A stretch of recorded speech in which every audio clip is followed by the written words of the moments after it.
Hello cuties, তোমরা সবাই কেমন আছো? আশা করি তোমরা সবাই ভালো আছো। আর এই ট্রু লাভের যে দুটো পার্ট আছে, আজকে একটা পার্ট দিচ্ছি, আর যে পরের পার্টটা থাকবে সেই পরের পার্টটাও আমার চ্যানেলে আপলোড হবে। আর এটা একটা ফ্যান ফিকশন বেস স্টোরি, তাই দয়া করে কেউ সিরিয়াসলি নেবে না। চলো শুরু করা যাক। साहिबा तू मैं मिर्जा तेरा, अक्सर तेरा जिक्र छिड़े तो मर जाए मिर्जा तेरा। बेहतर हाय तुझसे ही सब होता जाए, जिंदगानी में होना तेरा। আয়ু নামটা শোনার পর তে আশ্চর্য হয়ে গেল।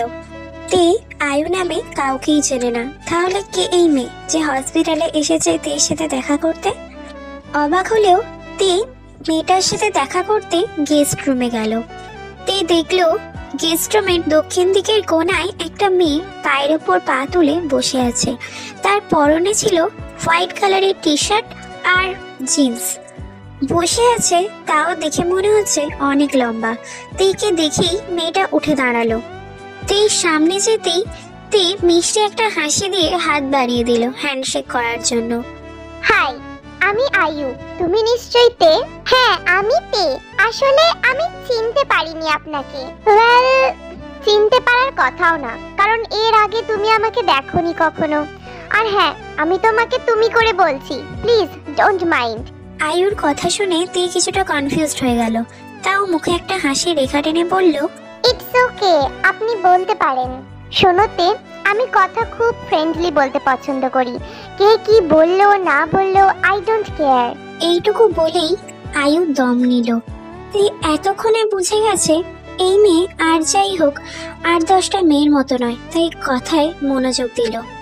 আয়ু আবার বলতে শুরু করলো, আমি জানি না আমার কথা শুনে কেমন লাগবে তোমার, বাট একটা প্রশ্ন না করলেই নয়। আমি জাঙ্কুকের এক্স গার্লফ্রেন্ড। এইটুকু শোনার পরই তের মনে হতে লাগলো তার পৃথিবী যেন ঘুরছে।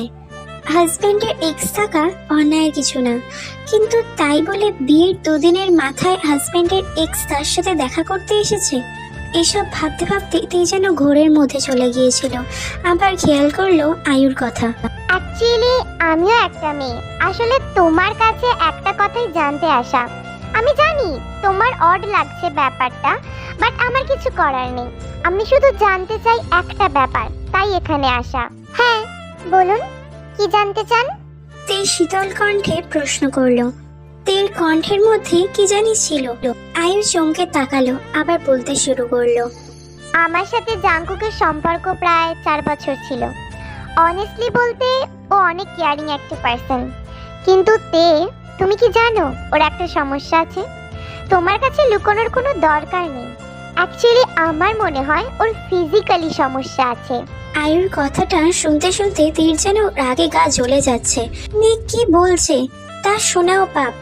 তে গোপনে একটা দীর্ঘ নিঃশ্বাস ছাড়লো।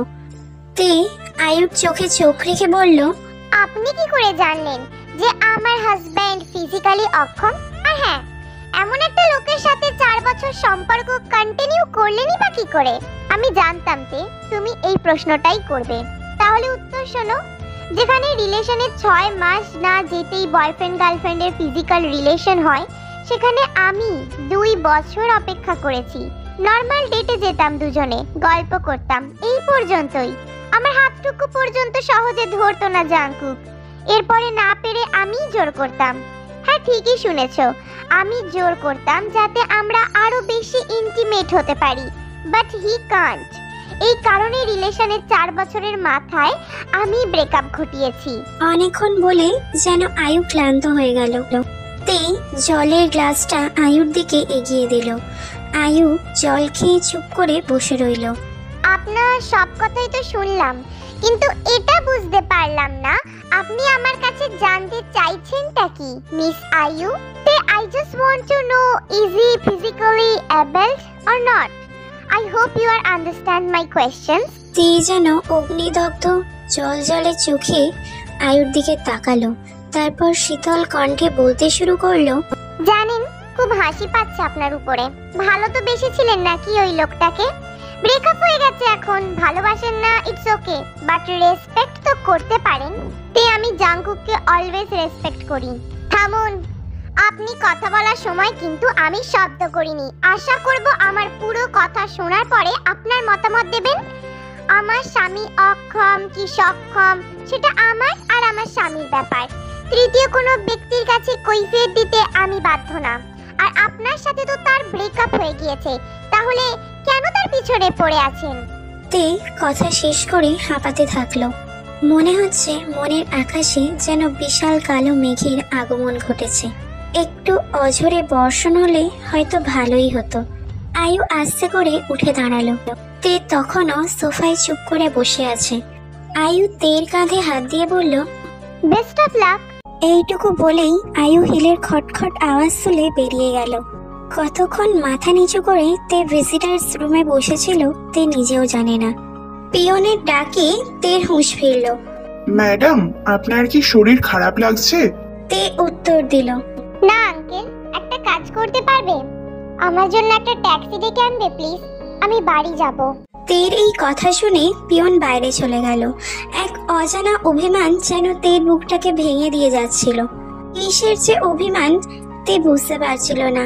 সবকিছু গুছিয়ে তে সোজা তার বাবার বাড়িতে চলে এলো। মেয়েকে হঠাৎ এইভাবে দেখে জিহব খুব খুশি হলেন, কিন্তু একটু অবাকও হলেন। হাসি মাখা মুখে জিজ্ঞেস করলেন, কি রে মা, তুই একা এলি? জাংকুক কোথায়? জাংকুকের কাজ আছে বাবা, তাই আসতে পারিনি। আমার সামনে পরীক্ষা আছে, আমাকে সোল যেতে হবে, তাই রেস্ট করতে চলে এসেছি। মেয়ের কথা শুনে জিহব হাঁপ ছেড়ে বাঁচলেন। ততক্ষণে তের মা এসে হাজির হয়ে গেছে। মেয়েকে হঠাৎ এভাবে দেখে তের মা কিছুক্ষণ থম মেরে তার দিকে তাকিয়ে থাকে। তারপর তাকে বুকে জড়িয়ে ধরে। তারপর তে বলে, মা আমি ফ্রেশ হয়ে আসি, তুমি ভাত বাড়ো, খিদে পেয়েছে চরম। তুই হাত মুখ ধুয়ে আয়, আমি তোর জন্য খাবার বাড়ছি। হাত মুখ ধোবো না, ডিরেক্ট স্নান করতে হবে, রাস্তার ধুলো বালি সব মুখে লেগে আছে। তে হাসতে হাসতে কথাটা বলল। তে রুমে এসে মনে হতে লাগলো এটা যেন তার কোনো অপরিচিত একটা জায়গা। আপন জায়গা তো হলো সেটা, যেখানে সে এতদিন ছিল। আসলে এটাই সত্যি, বিয়ের পর সব মেয়েদেরই তার নিজের আপন জায়গা হয়ে যায় তার হাজবেন্ডের বাড়ি। তে তার জামা কাপড় নিয়ে ওয়াশরুমে ঢুকে পড়লো। ওয়াশরুমে গিয়ে তে অঝরে কাঁদতে লাগলো। কেন এমন হলো তার সাথে? এটা মানা যে একটা মেয়ের পক্ষে বড্ড কঠিন, তার পক্ষেও প্রচণ্ড কঠিন হয়ে পড়েছে। সে কারোর সামনে কাঁদতে পারছে না, কিছুই করতে পারছে না। সমস্ত কিছু তার মধ্যেই চেপে থাকতে হচ্ছে।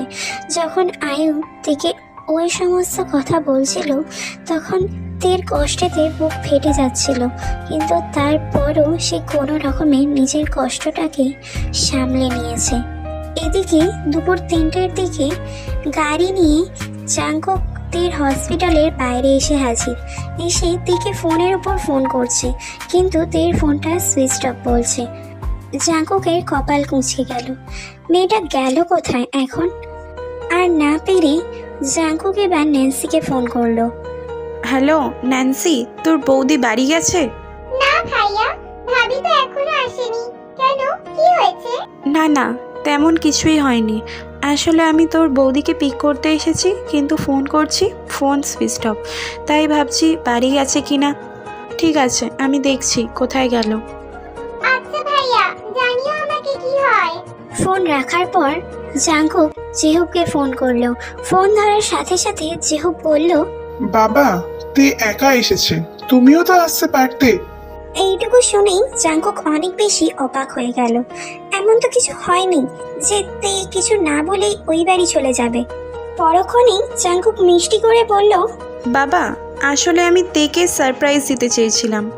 আপনি ওকে বলবেন না যে আমি আসছি। আচ্ছা বাবা, এসো এসো, তোমার মাও খুশি হবে। কথা শেষ করে জাংকুক আবার ন্যান্সিকে কল করলো। কল করে বলল যে সে তেদের বাড়ি যাচ্ছে, রাতে নাও আসতে পারে।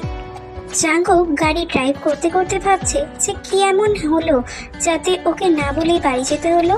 তে সবে খেয়ে উঠে বসে তার মাকে বলল, মা আমি একটু ঘুমাবো, খুব টায়ার্ড লাগছে, যতক্ষণ না উঠি দেখো না। এই বলেই তে রুমে ঢুকে এসি অন করেই শুয়ে পড়লো। একটু পরেই তার ঠান্ডা লাগতে শুরু করলো, তাই সে পাতলা একটা কম্বল তার গায়ে জড়িয়ে নিল। কখন যে সে ঘুমের অতলে তলিয়ে গেছে সে নিজেও জানে না। জাঙ্কুক বাড়িতে ঢুকতেই দেখলো জেহোপ টিভি দেখছে। জাঙ্কুক গিয়ে জেহোপকে প্রণাম করলো। জামাইকে আর্মি ড্রেস আপে দেখে জেহোপের বুক গর্বে টান টান হয়ে ফুলে গেল। জেহোপ তাড়াতাড়ি করে লিসাকে ডাকলো। কুশল বিনিময় করে জাঙ্কুক এদিক সেদিক তাকাতে থাকলো।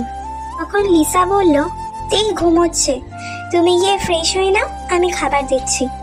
না মা, আমি কিছু খাবো না, আমি জাস্ট কিছুক্ষণ আগে খেয়েছি, আমিও একটু রেস্ট করব। এই বলেই জাঙ্কুক তের রুমের দিকে রওনা হলো। জাঙ্কুক তের দরজার লক মোচড় দিতে দিতে ভাবলো দরজাটা হয়তো ভেতর থেকে লক করা, কিন্তু আশ্চর্যভাবে তাকে অবাক করে দিয়ে দরজার লক খুলে গেল। রুমে ঢুকেই দেখলো আচ্ছা অন্ধকার পুরো রুমটা, এসির কারণে হিমশীতল হয়ে আছে ঘরটা। আর মহারানী খাটের মধ্যে চুল খোলা রেখে কম্বল নাক পর্যন্ত টেনে দিয়ে ঘুমাচ্ছে। তাকে টেনশনে রেখে এখানে এসে ঘুমানো হচ্ছে। জাঙ্কুক শার্ট খুলে হুকে ঝুলিয়ে রাখলো আর বেল্ট খুলে টেবিলের ওপর রাখলো। কথা হলো কি পরবে সে এখন। পরে তার মনে পড়লো তে তাকে বলেছিল যে হোক তার জন্য জামা কাপড় কিনে রেখেছে। কিনেছে ভালো কথা, কিন্তু জিনিসগুলো কোথায়? তের ঘুম ভাঙাতে চাইল না, তাই জাঙ্কুক ফোনের টর্চ জেলে নিজে নিজেই খুঁজতে বসলো তার জামা কাপড় রয়েছে কোথায়। অবশেষে লাস্টের ড্রয়ারে পেয়ে গেল প্যাকেটটা। ঠিক তখনই জাঙ্কুক যা শুনলো তাতে তার হাত পা হিম হয়ে গেল। ও শুনলো তে ঘুমের মধ্যে বলছে,